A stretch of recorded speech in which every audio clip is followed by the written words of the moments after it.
the structure of this, very clever because the narrative is out of order, except it makes perfect sense. I mean, so I give you full marks for an interesting structure that works really cleanly. Oh, thank you. I'm glad it's working. Yeah, it took a while for me to figure it out. I was wondering whether to begin it in India or to begin it in North Wales, and then it just, I guess when the book got, as it was getting written, I just knew it had to begin in North Wales, with the protagonist. Yeah. You just said protagonist because he's Harry in North Wales, and that's the name he's given because he's found... Yes, because he wakes up to a memory loss, or he has a fall in North Wales and he loses his memory. So when the family that picks him up assigns him a name, because he doesn't know his name. He's lost memory of everything up to the point of where he's found in a pub in North Wales. So that's the first part of the book, and then and he's involved with a charming Welshman and his sadly crazy daughter. Tell me about Mr. Owen and Catherine. Yes, he is very charming, and I think Harry, because he's Harry, then realizes that it's Mr. Owen's connection to India that actually, because Mr. Owens was born in India and lived in India before moving to North Wales, that has allowed him to give shelter, to give shelter to Harry. And Harry's very grateful for that. And I think Mr. Owens has always missed India, and he somehow didn't want to come back, except he had to come back. He loses his wife when they're in India, and then he has a daughter, and then they come back together. But I quite like Mr. Owens myself. We lived in North Wales actually for about 18 months. My husband much longer, forever almost in North Wales, and I still feel a connection to it. So Harry eventually remembers who he is. Yes. And then it's the story of more of the story of his wife. Tell me about her.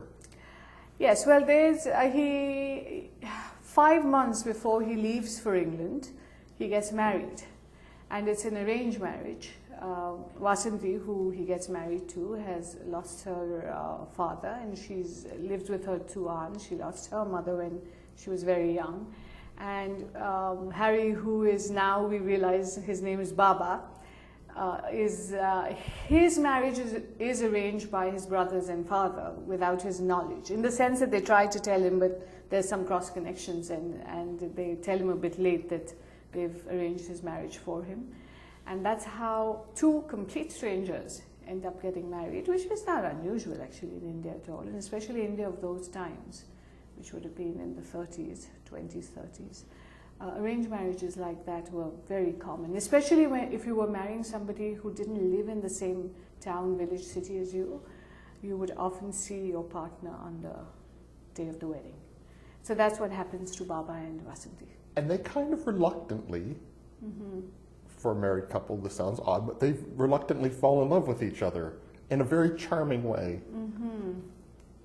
Yes, that's right.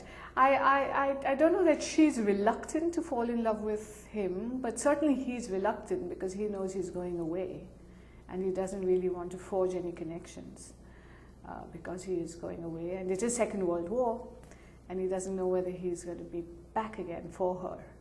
And she's just going literally minute to minute, hour to hour, day to day, not night to night, not knowing what to expect. And they weirdly bond over English because he decides he will teach her English. Yes, because her uncle and aunt, and her uncle lives in Bombay, and he's a professor of history, and his family speaks very fluent English, so she's always envied them. So one of her aspirations when she's very young is to learn badminton, which she loves playing, and English. And by the time he does go away, he's much more reluctant than he would like to be. Of course, because by then they've fallen in love with each other, and he knows he has to go. He's got admission to complete his bar, and he's always wanted to become a barrister. So he knows he has to go. The book is full of people falling into new places. So Harry falls into Wales for all intents and purposes because he wakes up blank, suddenly he's there. In Wales. Yeah. She falls into his family.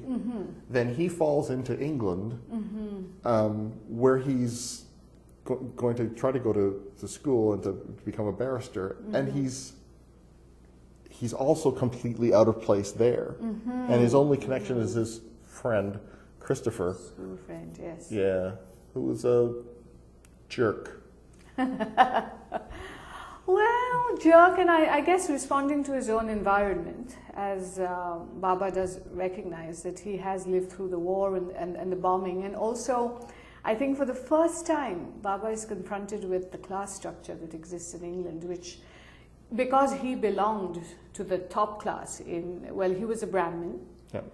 And plus his family was very well off. So he wasn't really aware of, or didn't have to confront a structural difference where he would be below now and everybody else would be at home in England. And I think that's typically what happens to Christopher. He falls into England as well, I think, having born and been brought up in Nagpur in India. So for him it's a bit of a falling too. And for his sister, who is mentioned, and how she never settles in England at all. I'm so happy there's going to be another book. Yeah.